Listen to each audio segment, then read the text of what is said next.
Last class में हमने graph के बारे में बात की थी, राइट। सो ग्राफ में जो आपका ग्राफ है, जो इंक्रीजिंग वाला पार्ट है that is the static friction force, and आगे का जो पार्ट है बेटा that is the kinetic friction force, है ना।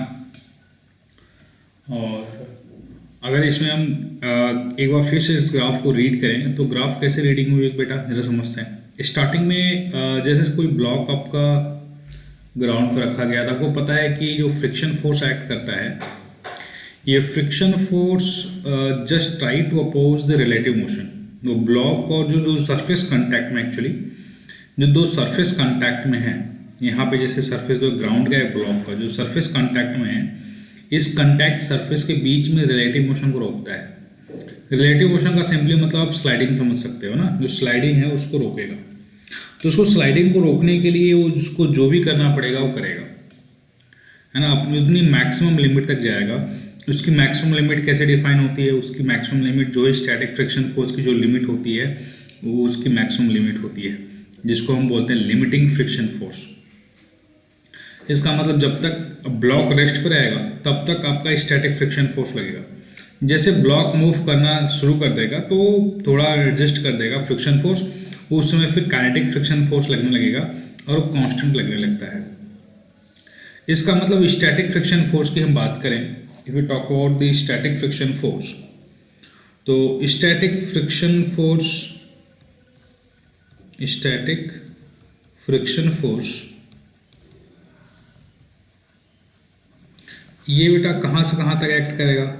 ये जीरो से जितना फोर्स एक्ट करता है, जितना भी फोर्स एक्ट करेगा यहाँ पर, मतलब वहाँ से लेके स्टैटिक फ्रिक्शन फोर्स कहाँ तक एक्ट करेगा? म्यू एस एन तक, है ना।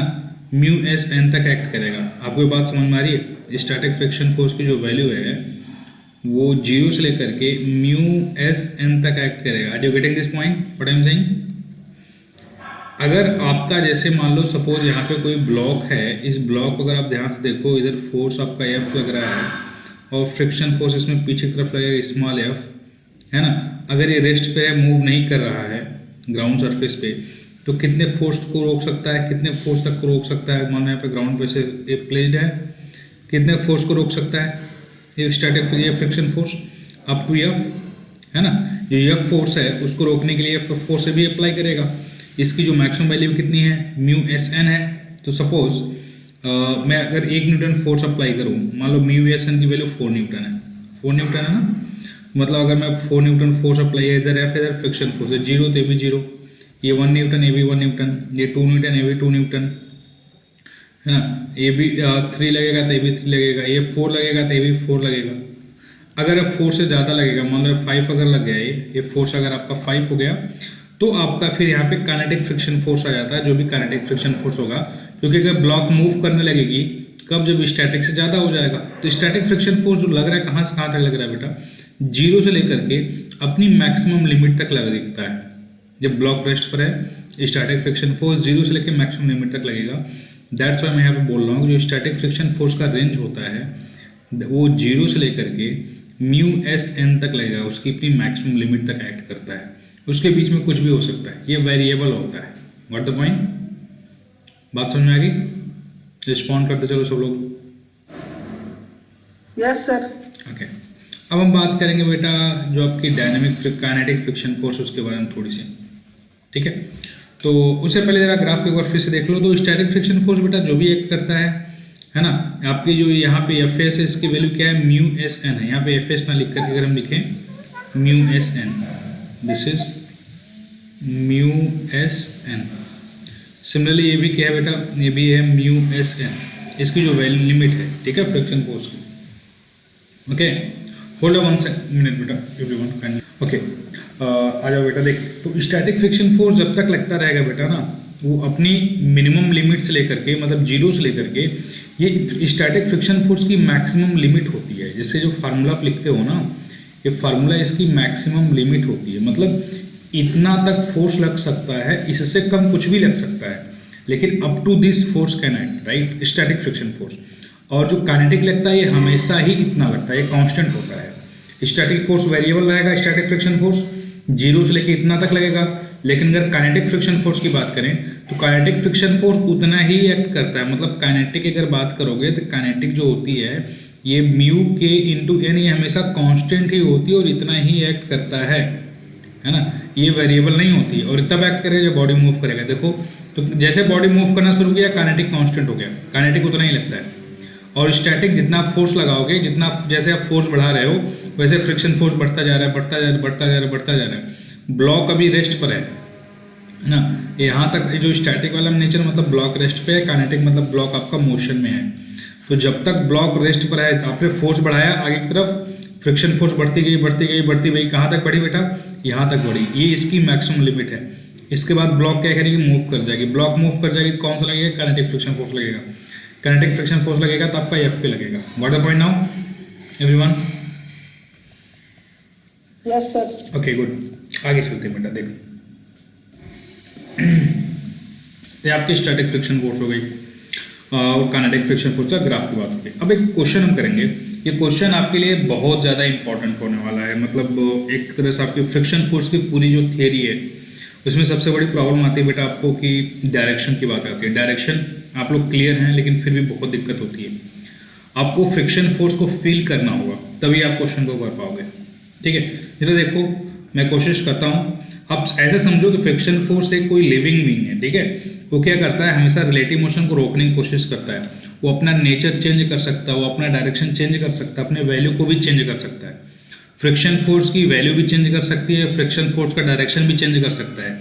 उसका बस पर्पज एक है कि उसको रिलेटिव मोशन रोकना है। उसको रिलेटिव मोशन रोकने के लिए वो कुछ भी कर सकता है और उसकी दो लिमिट है। कौन सी लिमिट? पहली कि वो मैक्सिमम स्टैटिक के केस में जब तक ब्लॉक रेस्ट पर है तो उसकी पहली लिमिट है कि वो म्यू एस एन तक लगेगा। उसके बाद अगर वो मोशन में चलने लगा ब्लॉक तो उस केस में वो म्यू के एन लगने लगता है। ये दो लिमिट है, ध्यान रखना। आ जाते हैं एक क्वेश्चन करते हैं, जरा देखना बेटा। एक ब्लॉक यहां पर है,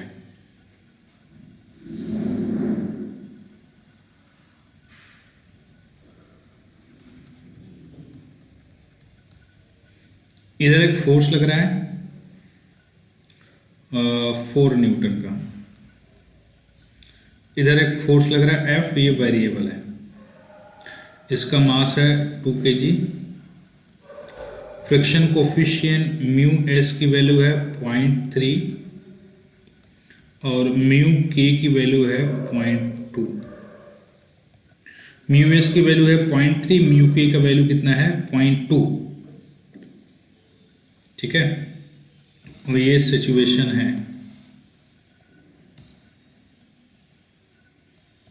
ध्यान जरा समझना सब लोग।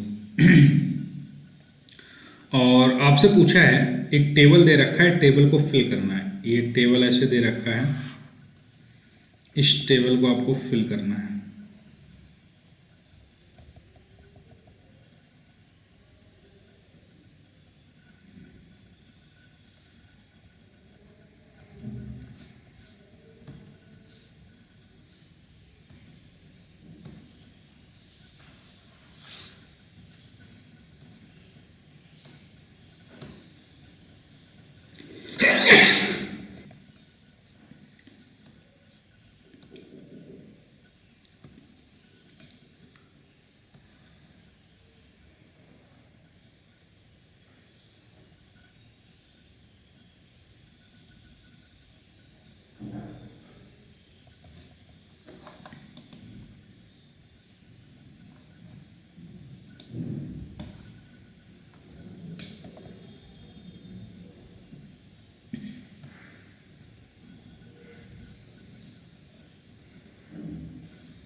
आप भी बना लो ऐसे बेटा।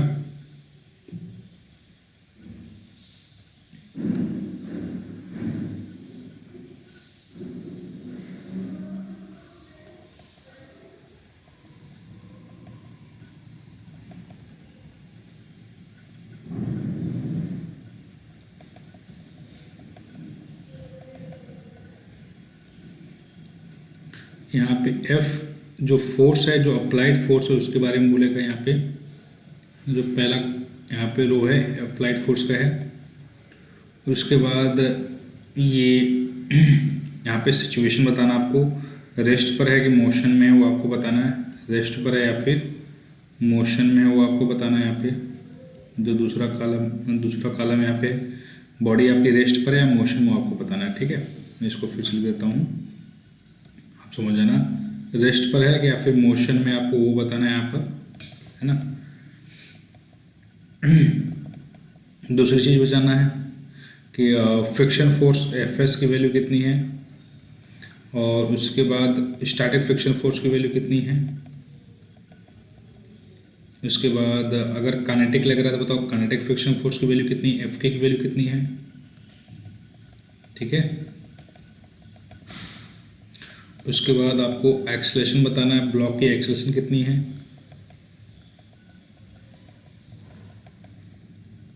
ना।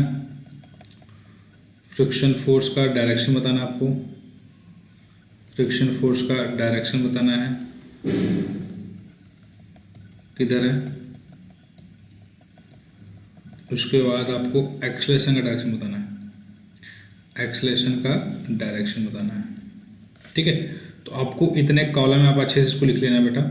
ठीक है, पहले में अप्लाइड फ्रिक्शन फोर्स है, फिर बॉडी आपकी रेस्ट पे एक मोशन में है, उसके बाद स्टैटिक फ्रिक्शन फोर्स कितना लगेगा, फिर काइनेटिक फ्रिक्शन फोर्स कितना लगेगा, एक्सेलरेशन कितना है, फ्रिक्शन फोर्स का डायरेक्शन किधर है, जो फ्रिक्शन फोर्स लग रहा है स्टैटिक या काइनेटिक जो भी लग रहा है उसका डायरेक्शन किधर है ना। एक्सेलरेशन जो आपका है, एक्सेलरेशन डायरेक्शन किधर है उसको भी बताना है। ठीक है, तो इतने आपके पास हैं, इसको आपको टेबल को फिल करना, आपको फोर्स दिया जाएगा, 1 by 1 फोर्स दिया रहेगा, उसको आपको कैलकुलेट करना होगा। तो फोर्स पहले दे दिया है बेटा आपका है ना, एक सेकेंड होल्ड ऑन।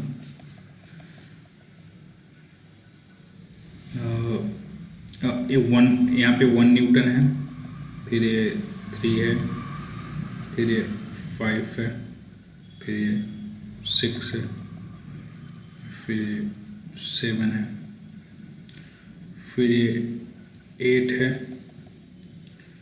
फिर ये 6 है, सॉरी 7 है। Hold on, let me increase this one. एक सेकंड बेटा,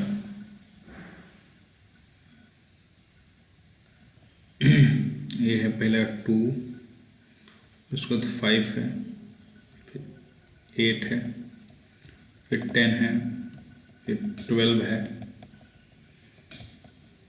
ना, देन 15 है, देन अगेन 12 है, देन 10 है, देन 8 है, देन 6 है। इतना है, जितने फोर्स हैं, जो ये आपका फोर्स लग रहा है, इतना फोर्स लग रहा है आपको, सब टेबल मतलब 1 2 3 4 5 6 7 8 9 10 11, इन सारे सिचुएशन के लिए आपको टेबल को फिल करना है। तो आ जाओ शुरू करते हैं, you are ready, should start. Yes sir. आजा बेटा, देख अब क्या करेंगे, पहले हमें कैलकुलेट करना है कि लिमिट कितना होगा। पहले हम लिमिटिंग फ्रिक्शन फोर्स एफएस की जो कैलकुलेट करते हैं, इसकी मैक्सिमम लिमिट निकालेंगे, म्यू एस एन। अगर एफबीडी बनाओगे तो आपको क्लियर दिखेगा, अगर ब्लॉक का एफबीडी बनाओगे तो आपका एमजी डाउनवर्ड एक्ट करेगा और नॉर्मल फोर्स ऊपर एक्ट करेगा, तो ऑब्वियसली नॉर्मल फोर्स एमजी के बराबर हो जाएगा। जी की वैल्यू 10 ले लो तो 2 × 10 कितना आ गया, 20 आ गया। तो आपकी जी की वैल्यू, एम जी की वैल्यू कितनी है, 20। तो 0.3 × 20 कितना आ गया बेटा, ये 6 न्यूटन हो गया। एफ के की वैल्यू निकालोगे तो क्या हो जाएगा, म्यू के × N, that is 0.2 × 20, that is कितना आ गया बेटा, यहाँ पे 4 न्यूटन हो गया। एफ एस 6 न्यूटन हो गया, एफ के कितना हो गया, 4 न्यूटन हो गया। अब आगे बात करते हैं, आपका एफ एस हो गया, एफ के हो गया। अब इसके आगे अगर देखो तो पहले सिचुएशन में क्या देख रहा है बेटा, पहले हम ब्लॉक का एफबीडी बनाएंगे। हमारा ब्लॉक पे एन और एम जी नहीं लगा रहे हैं, हम बस देखेंगे फ्रिक्शन फोर्स कितना लग रहा है। तो आप देखो कि ये फोर्स कांस्टेंट इधर आगे की तरफ लग रहा है ना, इधर फोर्स कितना लग रहा है, 4 न्यूटन बेटा, और इधर कितना लग रहा है, एफ लग रहा है, अब जरा देखें फ्रिक्शन फोर्स हम नहीं, फ्रिक्शन फोर्स पहले हम कब लगाते हैं ना, पहले हम देखेंगे फ्रिक्शन फोर्स को नहीं लगाएंगे हम, पहले फ्रिक्शन फोर्स को शो ही नहीं करेंगे। अगर हम मान लेंगे कि ये सरफेस अगर स्मूथ होता तो ब्लॉक किधर मूव करती, तो ब्लॉक जिधर मूव करेगी उसके अपोजिट डायरेक्शन में आपका फ्रिक्शन फोर्स लगेगा। तो अगर ये ऐसा सिचुएशन है तो आपको एफ आपका 2 न्यूटन है, तो अगर इसकी वैल्यू कितनी बेटा 2 न्यूटन, अगर देखो ध्यान से 2 न्यूटन है तो ब्लॉक किधर मूव करेगी, इधर की तरफ मूव करेगी, इस साइड मूव करना चाहेगी, ठीक है। अगर ब्लॉक इधर की तरफ मूव करना चाहेगा तो फ्रिक्शन फोर्स किधर लगेगा बेटा, इधर की तरफ लगेगा। कितना लगेगा बताओ, स्टैटिक की लिमिट कितनी है 6 न्यूटन तक, मतलब 6 न्यूटन तक लग सकता है, रोकने के लिए जरूरत होगी तो। और जरूरत कितने की है, 4 न्यूटन इधर है, 2 न्यूटन इधर है, जरूरत कितने की 2 ही न्यूटन की है, तो 2 न्यूटन आसानी से लग जाएगा। 2 न्यूटन लगने के बाद क्या रहेगा, ब्लॉक रेस्ट पर है, तो कौन सा फोर्स है, स्टैटिक फ्रिक्शन फोर्स है। सबको समझ में आ गया, got it? Yes sir.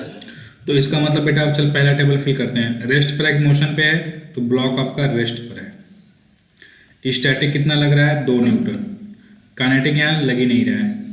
Acceleration कितना है, रेस्ट पर है तो एक्सेलरेशन कितना हो गया 0। फ्रिक्शन फोर्स का डायरेक्शन किधर है, इधर की तरफ फ्रिक्शन फोर्स का डायरेक्शन है। एक्सेलरेशन कोई डायरेक्शन है ही नहीं, क्योंकि एक्सेलरेशन तो यहाँ पे है ही नहीं, क्योंकि आपका जब मोशन करेगा तब तो एक्सेलरेशन होगा, तो ये आपका 0 ऐसे हो गया। Got the point? Got the point everyone? Yes sir. या ओके, यस सर। आ जाओ सेकंड सिचुएशन देखते हैं। जब फोर्स 5 न्यूटन लगता है तब देखो, अगर ये फोर्स 5 न्यूटन लगेगा तो क्या होगा। फिर से हम शुरू कर रहे हैं। आपको जो मैं डायग्राम एक बार बना रहा हूँ ना, आप नीचे हर बार अलग अलग डायग्राम बना के करोगे, ठीक है। आपके नोटबुक में होना चाहिए। पहले के लिए F इक्वल टू 2 न्यूटन के लिए डायग्राम था, F इक्वल टू 5 न्यूटन के लिए जो मैं भी बनाने जा रहा हूँ, तो इस तरह से करते रहो, ठीक है। मुझे टेबल आपको शो करना, वरना मैं भी अलग अलग बनाता। टेबल आपको शो करना, इसलिए मैं एक ही डायग्राम पे ले रहा हूँ। चलो F इक्वल टू 5 न्यूटन है। अगर F इक्वल टू 5 न्यूटन है तो आप क्या करोगे, F इक्वल टू 5 न्यूटन है तो इधर बेटा इधर 4 न्यूटन हो गया, इधर 5 न्यूटन हो गया। कौन सा फोर्स ज़्यादा है, ये वाला फोर्स ज़्यादा है। ब्लॉक इधर मूव करना चाहेगी, ब्लॉक इधर मूव करना चाहेगी, ब्लॉक इधर मूव करना चाहेगी तो फ्रिक्शन फोर्स किधर लगेगा, पीछे की तरफ लगेगा। ध्यान से देख, डायरेक्शन चेंज कर लिया फ्रिक्शन फोर्स ने। Can you see, friction force ने डायरेक्शन चेंज कर लिया। रोकने के लिए कितना चाहिए बेटा, 1 न्यूटन चाहिए, क्योंकि इधर 5 न्यूटन इधर 4 न्यूटन, एक ही न्यूटन ज़्यादा है तो रोकने के लिए 1 न्यूटन चाहिए होगा। तो कौन सा लगेगा, स्टैटिक। कितना, क्योंकि 6 न्यूटन तक वो रोक सकता है, तो कितना है 1 न्यूटन है, तो फ्रिक्शन फोर्स कितना लगेगा 1 न्यूटन ही लगेगा, क्योंकि ये 1 न्यूटन तक ही रोक सकता है। ये इसकी मैक्सिमम लिमिट है, ध्यान रखना, ये मैक्सिमम लिमिट है, मैं बार बार बोल रहा हूँ, ये मैक्सिमम लिमिट है, इतना तक लग सकता है ना। तो आप एफ कितना आ गया बेटा 1 न्यूटन। इसका मतलब कितना हो गया, ब्लॉक क्या है, रेस्ट पर मोशन है, ब्लॉक आपकी रेस्ट पर है, कितना है 1 न्यूटन लग रहा है ना। 0 है, ये कुछ नहीं है, ये भी आपकी 0 है, एक्सेलरेशन कुछ तो है ही नहीं। इसका डायरेक्शन देखो अब उल्टा हो गया और आपकी एक्सेलरेशन अभी कुछ नहीं है, ठीक है। अब देखो फ्रिक्शन फोर्स ने कैसे अपना डायरेक्शन चेंज कर लिया। You are getting my point, you are getting, tell me, बात समझ में आ रही है? रिस्पॉन्ड करते चल बेटा, are you getting the point? Yes sir. आ जाओ, अब आगे चलते देख बेटा। आगे बोल रहा है फोर्स कितना है, आगे 8 न्यूटन लग रहा है। फोर्स आपकी 8 न्यूटन है। अब 8 न्यूटन है तो ऑब्वियसली किधर 3 न्यूटन इधर ज़्यादा है। अब आपका स्टैटिक फ्रिक्शन फोर्स कितना चाहिए, इसमें कितना रोकने के लिए कितना फोर्स चाहिए, तो 8 न्यूटन इधर है, 4 न्यूटन इधर है, मतलब 4 न्यूटन ये साइड ज़्यादा है, मतलब इधर 4 न्यूटन ज़्यादा लग रहा है। मतलब रोकने के लिए आपको 4 न्यूटन इस डायरेक्शन में चाहिए होगा, 4 न्यूटन। तो इसकी लिमिट कितनी है, 6 न्यूटन तक की है, तो मतलब 6 न्यूटन तक रोक सकता है। जरूरत कितने की है, 4 न्यूटन की है, तो जितनी की जरूरत है उतना ही लगेगा, 4 न्यूटन ही लगेगा, है ना। अभी ब्लॉक रेस्ट पर आएगा तो आपका 4 न्यूटन इधर की तरफ लगेगा। कौन सा फोर्स है, अगेन ये स्टैटिक फ्रिक्शन फोर्स है। तो अभी भी 8 न्यूटन में ब्लॉक आपकी रेस्ट पर आएगी, है ना। ये आपकी 4 न्यूटन एक्ट कर रहा है, कुछ है ही नहीं, एक्सेलरेशन 0 है, डायरेक्शन आपका इस डायरेक्शन में है, अभी भी एक्सेलरेशन का डायरेक्शन कुछ नहीं है। Got it? Yes sir. अब आगे नेक्स्ट देखना। नेक्स्ट आपका फोर्स कितना हो जाता है बेटा, 8 न्यूटन से 10 न्यूटन हो जाता है ना। 10 न्यूटन हो जाता है 8 न्यूटन से। तो 8 न्यूटन से अगर ये 10 न्यूटन हो जाता है तो उसके लिए आप क्या करोगे, देखो जरा। ये 10 न्यूटन हो गया, 4 न्यूटन है, मतलब नेट फोर्स जो आपका इधर की तरफ कितना ज़्यादा है, 6 न्यूटन की ज़्यादा है, इधर की तरफ कितना ज़्यादा है बेटा, 6 न्यूटन ज़्यादा है ना। नेट इधर 6 न्यूटन, क्योंकि 10 न्यूटन है, 4 न्यूटन है, सब्ट्रैक्ट करोगे तो 6 न्यूटन इफेक्टिव इधर आएगा। तो इस ब्लॉक को रोकने के लिए आपको इस डायरेक्शन में 6 न्यूटन की फोर्स लगानी पड़ेगी, और आपकी स्टैटिक कितना लग सकता है, 6 न्यूटन तक एक्ट कर सकता है, मतलब 6 न्यूटन इधर आपका लगेगा 6 न्यूटन, और अभी भी ब्लॉक रेस्ट पर रहेगी क्योंकि नेट फोर्स अभी भी 0 है 6 न्यूटन लगने के बाद। तभी भी ब्लॉक आपका कहाँ पे है बेटा, रेस्ट पर है, मूव नहीं करेगा। स्टैटिक फ्रिक्शन फोर्स 6 न्यूटन लगेगा, आपकी काइनेटिक फ्रिक्शन फोर्स अभी भी नहीं है, एक्सेलरेशन 0 है अभी भी, फ्रिक्शन फोर्स का डायरेक्शन इधर है, और आपका एक्सेलरेशन डायरेक्शन कुछ नहीं होगा। Now let's go for the next one. Now अगला देखो, अगला अगर आप देखेंगे ध्यान से तो नेक्स्ट फोर्स कितना लग रहा है बेटा, है ना, 12 न्यूटन का लग रहा है। तो जो नेक्स्ट फोर्स है वो 12 न्यूटन का है, ये 12 न्यूटन का है। अगर नेक्स्ट फोर्स 12 न्यूटन का अगर आप देखो ध्यान से, तो अब कितना इफेक्टिव फोर्स कितना ज़्यादा है इधर की तरफ बेटा, कितना ज़्यादा है, 8 न्यूटन ज़्यादा है, क्योंकि 12 न्यूटन हो गया, 4 न्यूटन हो गया, तो इफेक्टिवली 8 न्यूटन इधर ज़्यादा है। मतलब रोकने के लिए इस साइड में कितना फोर्स चाहिए, 8 न्यूटन चाहिए, बट आपकी स्टैटिक फ्रिक्शन फोर्स की लिमिट कितनी है, 6 न्यूटन है। 6 न्यूटन है, मतलब 6 न्यूटन लगाओगे तो भी रोक नहीं पाओगे, ब्लॉक आपकी मूव कर जाएगी। मेरी बात समझ आ रही है। तो 2 kg की ब्लॉक है, ब्लॉक क्या कर जाएगी, मूव कर जाएगी। जैसे ब्लॉक मूव कर जाएगी तो वहाँ पे कौन सा फ्रिक्शन फोर्स लगने लगेगा, काइनेटिक फ्रिक्शन फोर्स लगने लगेगा। जब काइनेटिक फ्रिक्शन फोर्स लगने कितना लगेगा, इसकी एक फिक्स लिमिट है, कितना, 4 न्यूटन, तो इधर 4 ही न्यूटन लगेगी। अब आपका ब्लॉक के बीडी ऐसा हो गया, ठीक है। अब आपके ब्लॉक के बीडी हो गया 12 न्यूटन आपने फोर्स लगाया, तो फ्रिक्शन फोर्स कितना लगेगी, फ्रिक्शन फोर्स आपका 4 न्यूटन लगेगा, क्योंकि ब्लॉक मूव कर जाएगी, स्टैटिक वाला ब्लॉक को रोक नहीं पाएगा। तो ये कौन सा है, काइनेटिक है।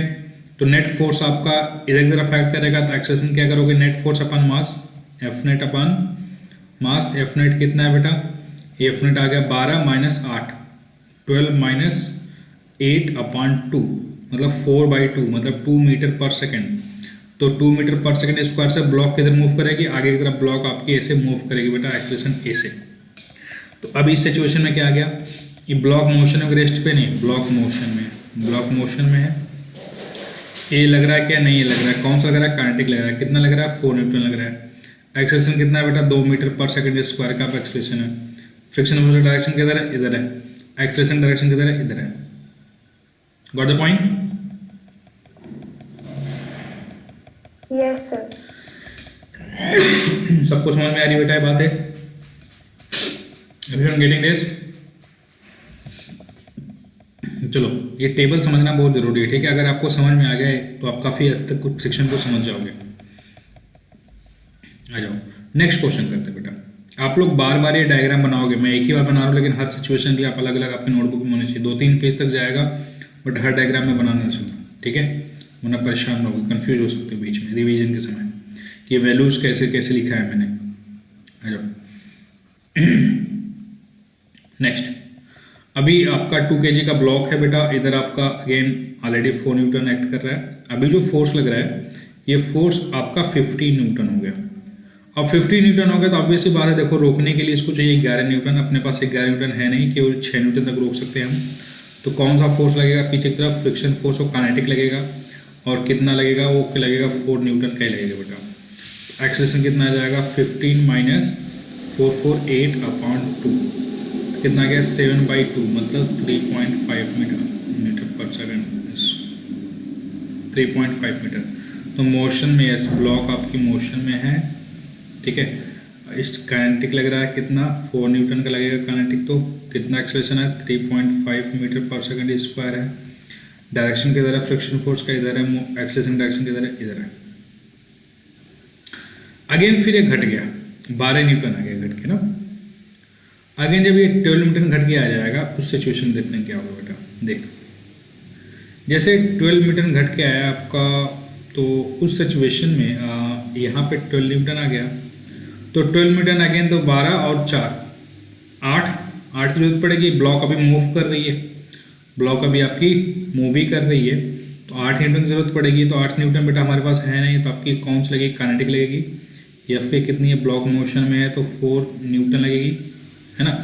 एक्सेलरेशन कितना हो जाएगा बेटा, 12 माइनस, है ना, कितना हो जाएगा, 8/2, दैट इज कितना आ गया, 2 मीटर पर सेकेंड स्क्वायर। तो आपका कौन सा है मोशन में है? ब्लॉक अभी भी मोशन में है, ये नहीं है, ये 4 न्यूटन है, ये 2 मीटर पर सेकंड स्क्वायर है, डायरेक्शन इधर की तरफ है, एक्सेलरेशन अभी इधर की तरफ है। आ जाओ आगे चलते हैं थोड़ा सा। नेक्स्ट कितना न्यूटन है बेटा? अगेन फिर 10 न्यूटन आ गया।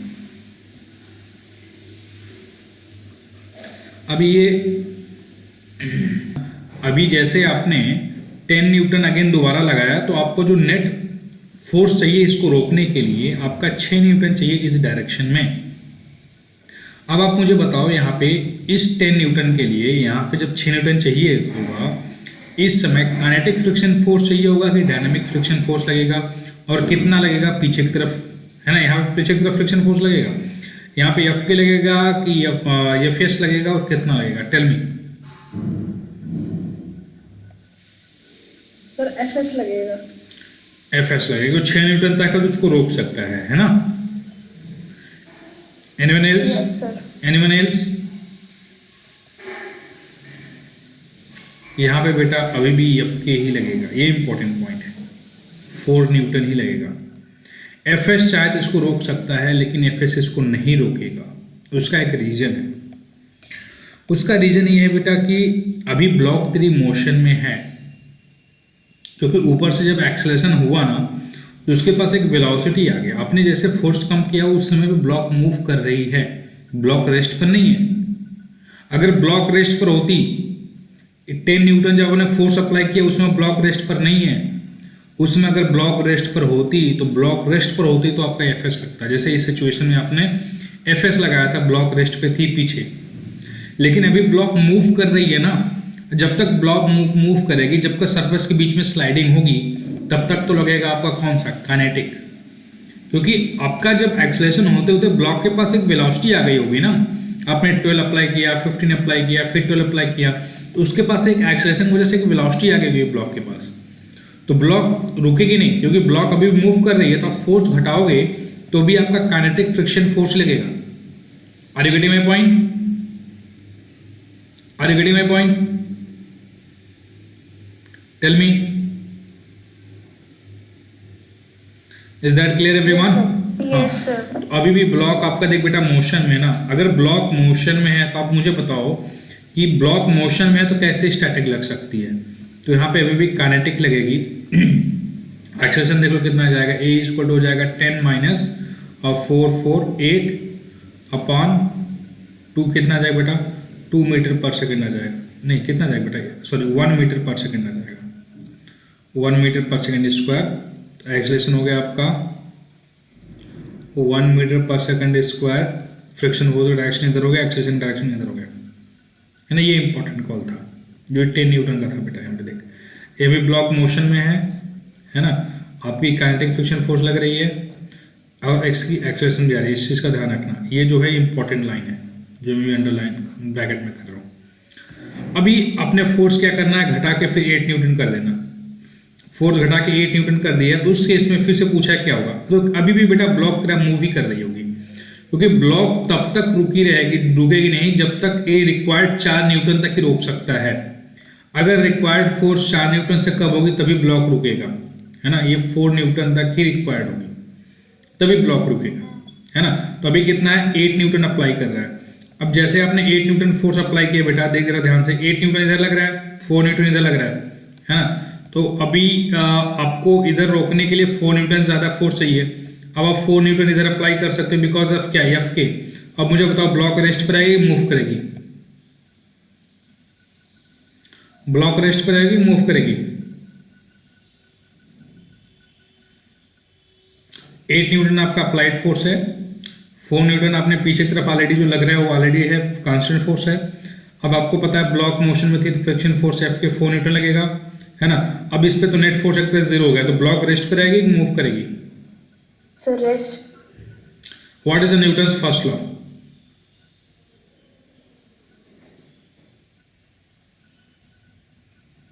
A body will be in motion if body is moving. A body will be at rest if body is at rest. If net force applied on the body is 0. So net force applied on the body is 0, but body was in motion. Are you getting my point? यहाँ पे Yes, sir. Already इसके पास एक velocity थी ना, body already motion में थी। यहाँ पे एफ नेट तो जीरो है, इसका मतलब आपका acceleration F net upon mass zero है। इसका मतलब ये नहीं कि वेलोसिटी जीरो हो जाएगी, वेलोसिटी तो ऑलरेडी आपके पास है ना। वेलोसिटी से तब घटेगी जब एक्सलेशन नेगेटिव आएगा, एक्सलेशन नेगेटिव आएगा तो वेलोसिटी घट के जीरो होगी। Got the my point? तो अभी भी बॉडी बेटा यहाँ पे भी बॉडी मोशन में ही रहेगी, है ना। कितना काइनेटिक लगेगा, कितना 4 न्यूटन लगेगा। एक्सलेशन इसका जीरो हो जाएगा, कोई एक्सलेशन नहीं आएगा, है ना। तो फ्रिक्शन फोर्स और डायरेक्शन इधर है और एक्सलेशन कुछ नहीं है, तो बॉडी आपका एक्सलेशन कुछ नहीं है, तो एक्सलेशन कोई डायरेक्शन की बात नहीं होगी। That's it. अब नेक्स्ट आप 6 न्यूटन फोर्स अप्लाई करते हो। ये बात सबको समझ में आ गई? हाँ सर अगर बॉडी मोशन में लेकिन एक्सेलरेशन जीरो कैसे हो गया? बेटा हमने फोर्स को घटाया ना, ये फोर्स को हम घटा घटा के नीचे ला रहे हैं ना। तो फोर्स को ऐसे घटा रहा है, एक्सेलेशन हम घटा रहे थे, एक्सेलेशन घटा के हम जीरो कर दिए। तो ऑलरेडी बॉडी जो इसके पहले वाले एक्सेलेशन ऑलरेडी उसको वेलोसिटी दे दी है ना। जैसे आप क्या करते हो, आप स्कूटी चलाते हो या बाइक चलाते हो, है ना, आप फील कर स्कूटी वगैरह चलाते हो, फील कर सकते हो। आप मान लो कि हाईवे है, खाली रोड है, आप रेस्ट से स्कूटी स्टार्ट करते हो, आप एक्सेलेटर लेते हो। एक्सेलेटर लेने के बाद आपकी वेलोसिटी बढ़ती है, उसके बाद एक कांस्टेंट वेलोसिटी 60, 70, 80 या 90 की स्पीड से सपोज जा रहे हो, तो 80 की स्पीड या 40 की स्पीड पे आप स्कूटी को अपने रोक देते हो, तो 40 पे ही चलती रहती है ना। आपने अपनी स्कूटी को एक्सेलेट तो किया, एक्सेलेट करके बाद अपनी वेलोसिटी को कांस्टेंट कर दिया, वेलोसिटी को कांस्टेंट कर दिया, उसमें एक्सेलेरेशन जीरो हो गई ना। तो सेम चीज यहाँ पे भी हो रही है। आपने क्या किया, फोर्स को इंक्रीज किया, फोर्स को इंक्रीज करके उसके बाद आपकी जब वेलोसिटी आ गई तो फोर्स को आप डिक्रीज करके 8 न्यूटन पे ला दिए। 8 न्यूटन पे नेट फोर्स जीरो है, मतलब कोई एक्सेलेरेशन नहीं है, कोई एक्सेलेरेशन नहीं। इसका मतलब क्या हो गया कि आपकी वेलोसिटी कांस्टेंट उसी वेलोसिटी चलती रहेगी, वो चेंज नहीं होगी। What the point? Yes sir. Got the point बेटा? Yes sir. चलो 6 न्यूटन की बात करते हैं। एक्सेलेरेशन जीरो होने का मतलब ये नहीं वेलोसिटी जीरो होती, ध्यान रखना। एक्सेलेरेशन जीरो होने का मतलब वेलोसिटी बढ़ने की रेट जीरो हो गई है, वेलोसिटी की बढ़ने की रेट आपकी जीरो हो गई है। आ जाओ। अब ये फोर्स जो है ये क्या हो गया कि ये चेंज हो गया 8 न्यूटन से 6 न्यूटन हो गया। अगर आप 6 न्यूटन लगाओ, आपको देखो रोकने के लिए कितनी रिक्वायर्ड फोर्स चाहिए होगी, जरा बताना मुझे। अब रोकने के लिए जो रिक्वायर्ड फोर्स की जरूरत है कितनी है, 2 न्यूटन की है। अगर 2 न्यूटन की रिक्वायर्ड फोर्स है तो अब स्टैटिक, अब काइनेटिक कितना लगता है बेटा, 4। काइनेटिक तभी लगता है जब मोशन में होती है बॉडी। तो अब देख, इसको रोकने के लिए 2 न्यूटन की जरूरत पड़ेगी। तो पहले तो क्या होगा कि अभी बॉडी जब मूव कर रही होगी ना, तो पहले 4 न्यूटन तो लग ही रहा होगा कि जब तक बॉडी मूव कर रही होगी। तो जैसे बॉडी मूव कर रही होगी 4 न्यूटन लग रहा होगा, 4 न्यूटन लग रहा होगा तो बॉडी उसके बाद क्या होगी बेटा, 4 न्यूटन लगेगा तो आपका इस डायरेक्शन में डी एक्सेलेरेशन होगा। इस डायरेक्शन में अगर डी एक्सेलेरेशन होगा तो एक्सेलेरेशन वैल्यू कितनी आ जाएगी, नेट इधर 8 न्यूटन हो गया और इधर कितना बेटा 6 न्यूटन हो गया। तो अपॉन 2 कर दोगे, मास तो कितना हो गया 1 मीटर पर सेकंड स्क्वायर का डी एक्सेलेरेशन है। डी एक्सेलेरेशन हो गया। डी एक्सेलेरेशन के बाद आपकी बॉडी क्या होगी, रेस्ट पर आ जाएगी। जैसे बॉडी रेस्ट पर आई थी 4 न्यूटन की बजाय कितना लगने लगेगा, फ्रिक्शन फोर्स 2 न्यूटन लगने लगेगा। क्यों? क्योंकि जब बॉडी रेस्ट पे आ गई तो स्टैटिक फोर्स आ जाएगा डोमिनेंस में। तो यहाँ पे उसके बाद क्या, जब बॉडी जैसे आपकी रेस्ट पर आएगी, इधर आप 6 न्यूटन का लगा रहे हो, इधर आपका 4 न्यूटन लग रहा होगा, उसके बाद इधर कितना लगेगा 2 न्यूटन का लगने लगेगा। तो इसमें 2 सिनारियो बन रहे हैं, इसमें 2 सिनारियो बन रहे हैं। एक तब जब आपकी बॉडी किस में थी, मोशन में थी, और एक तब जब बॉडी आपकी कहाँ पे आ गई, रेस्ट पे आ गई तब। तो बॉडी आपकी जैसे मोशन में थी तो उसमें कितना फोर्स लगेगा, 4 न्यूटन का फोर्स लगेगा। लेकिन बॉडी जैसे रेस्ट पे आ गई है ना, इसकी एक्सेलेरेशन नेगेटिव में काम करेगा। तो जैसे इसकी वेलोसिटी घट के 0 हुई, बॉडी रेस्ट पे आ गई, वैसे इसमें तुरंत 4 न्यूटन की जगह कितना लगने लगेगा, 2 न्यूटन लगने लगेगा। ऐसा नहीं है कि वेलोसिटी घट के 0 आ गई तो अपोजिट डायरेक्शन में बॉडी मूव करते हुए चली जाएगी, ये फोर्स 4 न्यूटन लगता रहेगा, ऐसा नहीं है। हमेशा फ्रिक्शन फोर्स क्या करेगा, वो रिलेटिव मोशन का अपोज करता है, स्लाइडिंग का अपोज करेगा। ठीक है, तो जैसे ये बॉडी रेस्ट पे आती है उस समय आपकी स्टैटिक फ्रिक्शन फोर्स डोमिनेट करने लगेगा, है ना, स्टैटिक फ्रिक्शन फोर्स काम करने लगेगा। और स्टैटिक फ्रिक्शन फोर्स जब काम करने लगेगा तो स्टैटिक फ्रिक्शन फोर्स क्या होता है, वेरिएबल होता है, और जितनी ज़रूरत होती है उतनी ही लगता है। तो इधर 6 न्यूटन, इधर 4 न्यूटन, जरूरत कितने की 2 न्यूटन की है तो 2 ही न्यूटन लगेगा, तो मतलब 4 न्यूटन से घट के 2 न्यूटन हो गया। तो यहाँ पे बॉडी एक, यहाँ पे 2, 6, यहाँ पे 2 सिचुएशन बनते हैं बेटा। एक बार बॉडी मोशन में होगी, जब बॉडी मोशन में होगी उस समय आपका क्या लगेगा ध्यान रखना, इसमें 2 सिचुएशन बनते हैं। बॉडी मोशन में होगी तो उस समय आपका ये 4 न्यूटन एक्ट कर रहा होगा, 4 न्यूटन का एक्ट कर रहा होगा, तो यहाँ पे एक्सेलेरेशन 1 मीटर पर सेकंड स्क्वायर की होगी। एक्सेलेरेशन का जो फ्रिक्शन फोर्स का डायरेक्शन है बेटा, इसी डायरेक्शन फ्रिक्शन फोर्स लग रहा होगा, है ना। और एक्सेलेरेशन भी अब इसी डायरेक्शन में हो रहा होगा, एक्सेलेरेशन भी अब इसी डायरेक्शन में लग रहा होगा, क्योंकि आपकी बॉडी इधर मूव कर, आपकी एक्सेलेरेशन इसी डायरेक्शन में एक्ट कर रहा है ना, क्योंकि वेलोसिटी को डिक्रीज करना है। अब दूसरे सिचुएशन में क्या होगा कि बॉडी जैसे आपकी मोशन से होकर रेस्ट पे आ जाती है, तो बॉडी आपकी रेस्ट पे आ जाएगी कुछ वक्त के बाद। जैसे रेस्ट पे आएगी तो उसमें स्टैटिक फ्रिक्शन फोर्स लगने लगेगा 2 न्यूटन का, है ना, काइनेटिक नहीं लगेगा। एक्सेलेरेशन 0 हो गया, फ्रिक्शन फोर्स का डायरेक्शन बेटा इधर की तरफ हो गया, एक्सेलेरेशन कोई डायरेक्शन नहीं होगा। Got the point. तो 6 न्यूटन वाले में 2 सिचुएशन बनते हैं। अगर आप फिर फोर्स को डिक्रीज करो या इंक्रीज करो तो वहीं पुराना वाला फिर सिचुएशन शुरू हो जाएगा। बॉडी रेस्ट पर है तो वो फोर्स अप्लाई करते रहोगे तो 10 न्यूटन तक रेस्ट पे रहेगी, उसके बाद बॉडी फिर मूव करना शुरू करेगी, फिर वहीं आपका सिचुएशन रिपीट होगा बार बार। Got the point.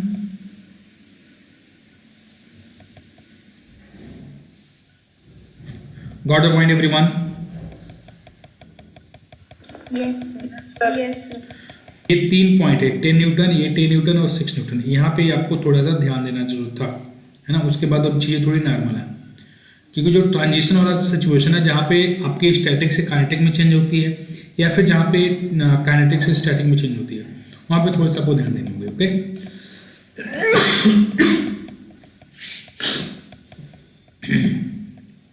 इसमें कोई दिक्कत है पूछो anyone, tell me any doubt is there.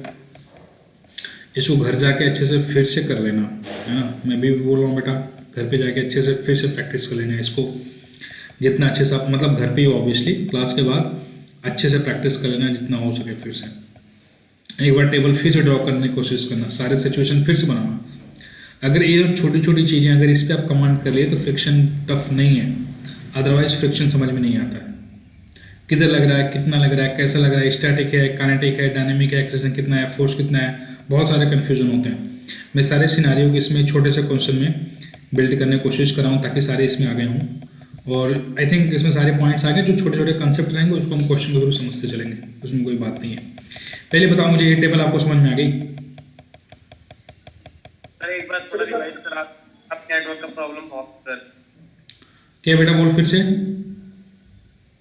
Sir मैं कह रहा हूँ कि वो यहाँ पे नेटवर्क का प्रॉब्लम बहुत सर, एक बार थोड़ा रिवाइज करा दो सर, ये वाला समझ नहीं आया सर। अच्छा, ओके।